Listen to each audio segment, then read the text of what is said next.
All right, so we had, there was a committee hearing in Congress about hate crimes.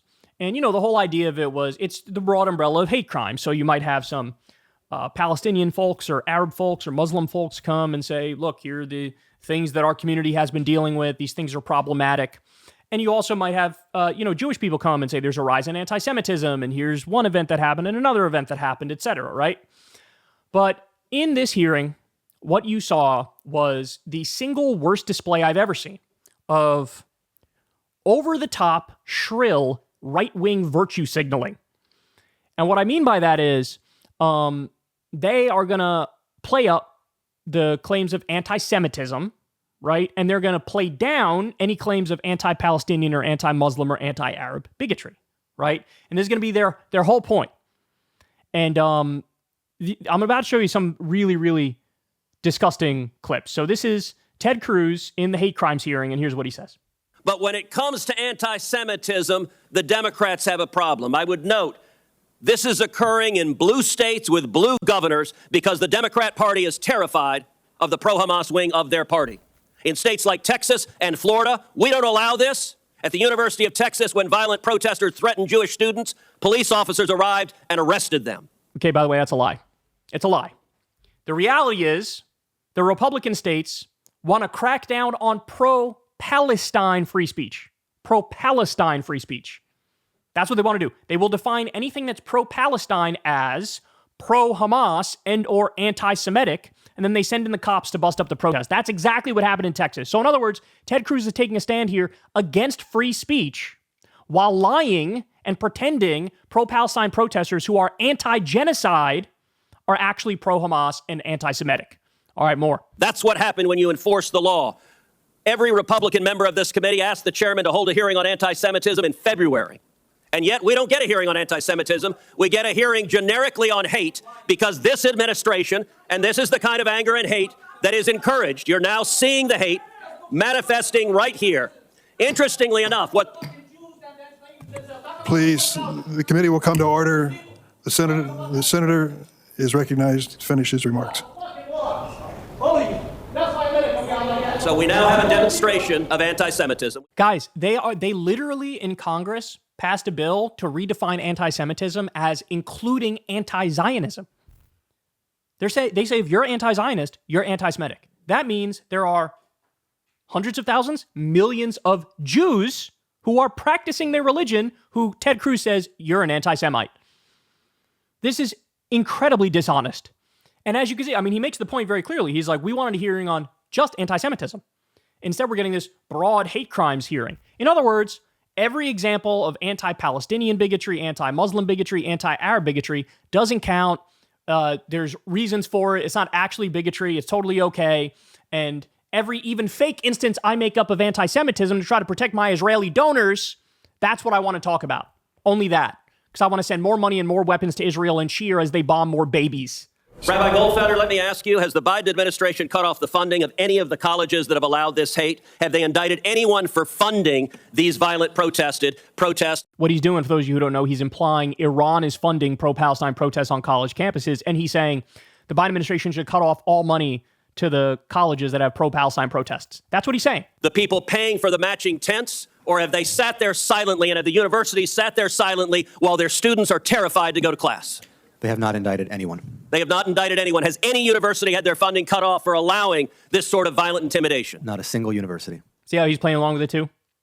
There's another guy. Anybody who criticizes Israel, cut off the money to the universities that have pro-Palestine students. Make it so there can be no pro-Palestine demonstrations in the midst of a genocide being perpetrated on the Palestinian people by the state of Israel. Look at how disgusting this is. Look at how disgusting this is. I haven't even gotten to the worst part yet. What I'm about to show you in a little bit is way worse. I can tell you this. Next year, if there is a Republican majority on this committee, you will see real leadership. And next year, if there's a Republican administration, you will see people prosecuted for this sort of violence. This is being tolerated with the looking away, the blind eye being turned from this administration and this Department of Justice. And it is utterly disgraceful. And under Title VI, any university that allows this should have their funding cut off. So they want to prosecute pro-Palestine protesters. They want to pretend like they're getting funding from Iran. And Trump is running on deporting pro-Palestine protesters. Okay, great. By the way, Zed Jelani chimes in here and says, a week ago, Ted Cruz posted an image claiming that Haitian immigrants were devouring people's cats, a claim that has been boosted by neo-Nazi groups who marched in Springfield. And now he's upset about anger and hate, especially anti-Semitism, if you believe that. Yeah, exactly. So one of the biggest hate mongers in the Senate is that, bro, I'm so anti-hate. I'm so anti-hate. You don't even know how anti-hate I am, bro. Okay, ready? Now it gets worse. So here you have Senator John Kennedy from Louisiana. He is going to grill a member of, or the director of the Arab American Institute. She's, of course, testifying about anti-Arab hate crimes. We've, of course, seen an increase in anti-Arab hate crimes. Remember the story? I think we covered this on the show. There was some, kid, his family's of Palestinian descent, and somebody killed that kid. You remember that? I think we covered that on the show.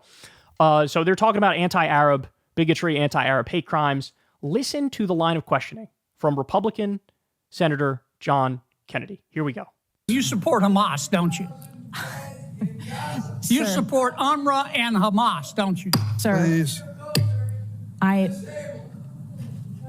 I think it's exceptionally disappointing that you're looking at an Arab American witness before you and saying you support Hamas. You know what's disappointing to me? I do not support Hamas. Bring yourself I do to not say support Hamas you don't or support UNRWA. You don't support Hamas. You don't. I was very clear in my support for UNRWA. Hezbollah, and you don't support Iran.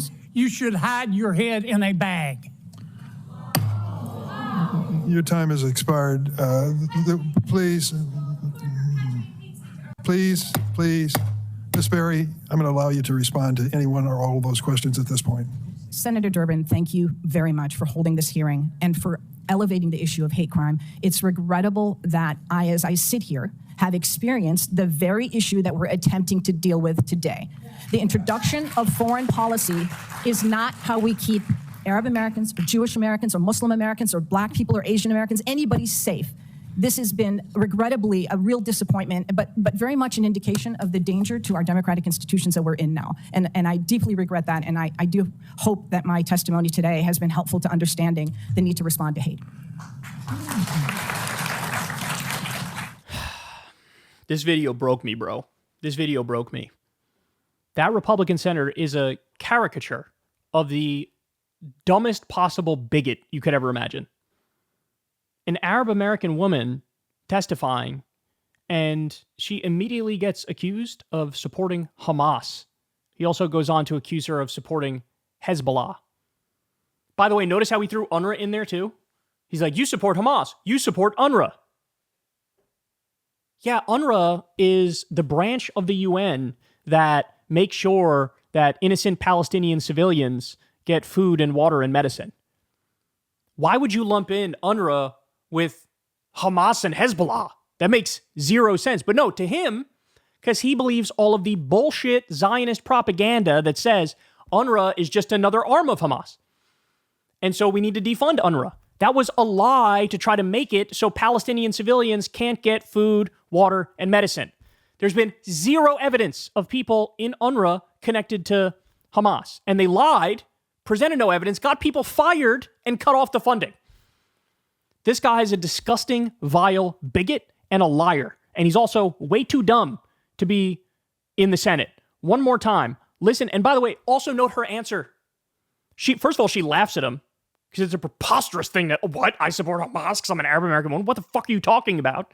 She laughs, and then of course she goes on, of course I don't support Hamas. Right over his head. You want to know why? Because he's going to stick with his default assumption no matter what. His default assumption is, you're Arab, you're Muslim, therefore, by default, you support Hamas until proven otherwise. And even if you prove otherwise, I'm still going to assume you support Hamas. Well, that mindset is the kind of mindset that leads to violent attacks and hate crimes against Arab Americans and Muslim Americans.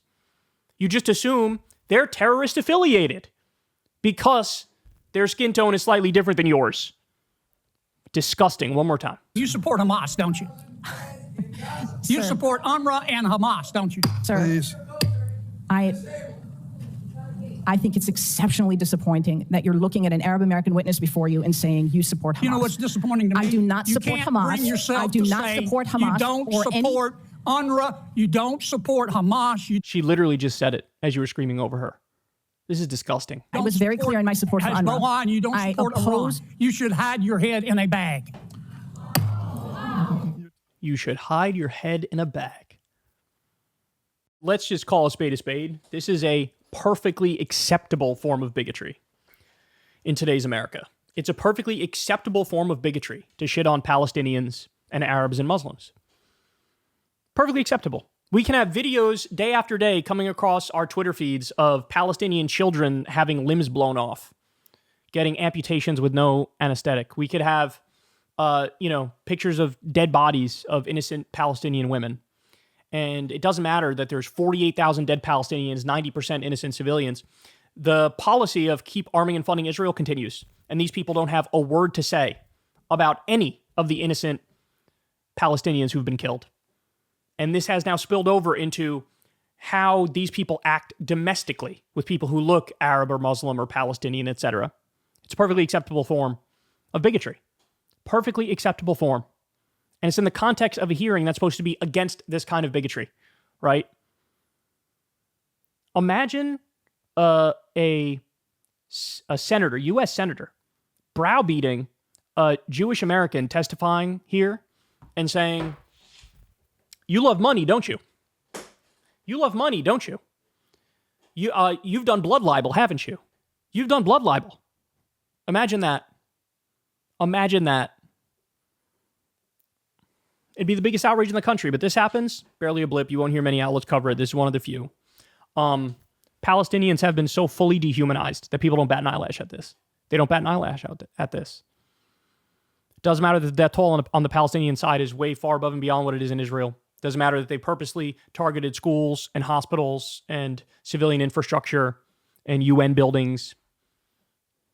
Doesn't matter. None of that matters. 70% of the buildings in Gaza destroyed. They don't care because they don't count as human. This is how they view it. These people are absolutely fucking disgusting. Arrest Netanyahu, prosecute Netanyahu for war crimes, sanction top Israeli government officials, cut off the money, cut off the weapons, stop this barbaric genocidal slaughter today. And guys like this, he should be censured. But he won't be. Again, nobody will even bat an eyelash.